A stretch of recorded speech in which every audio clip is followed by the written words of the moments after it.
আজকে আমরা বরিশাল থেকে ঢাকার উদ্দেশ্যে রওনা দিলাম। আমরা লঞ্চে করে ঢাকা যাচ্ছি। আমাদের এটা কি জানি না, টাইটানিক না, সরি মানামি। সুন্দর সুন্দর আছে। আমি ছোট ছোট ক্লিপ নিছি, আপনাদের দেখাবো। আর ঠান্ডা তো আমার পুরো গলা টলা ভাঙে গেছে, এর জন্য কথা খুব খারাপভাবে আসতেছে। আর আমার সাথে আমার দুইটা বান্দর আসছে। একটা হলো আমার ছোট বোন, বড় একটা বিশাল বড় বান্দর। আর হলো রাজনা, আমি দেখাচ্ছি তোমাদের। এই এই হলো বান্দর নাম্বার 2।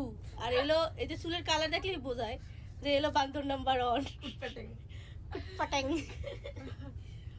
আমরা ডাবল বেড নিছি। এই বেডটা হলো এই দুই চিকন আলির, এই একটা দুটোই হয়ে যাবে। আর এই বেডটা শুধু আমার, এই বেডে ওদের কোনো ভাগ হবে না। পেটটা তোর জন্য ছোট হয়ে গেল না? না না, এতে আমার হয়ে যাবে গা। সুন্দর, ভালো, খারাপ না, সুন্দর আছে। লইব কেবিন রুম, ভাই বোন রে কোলে নিয়া দিব একখান। আচ্ছা, সুন্দর।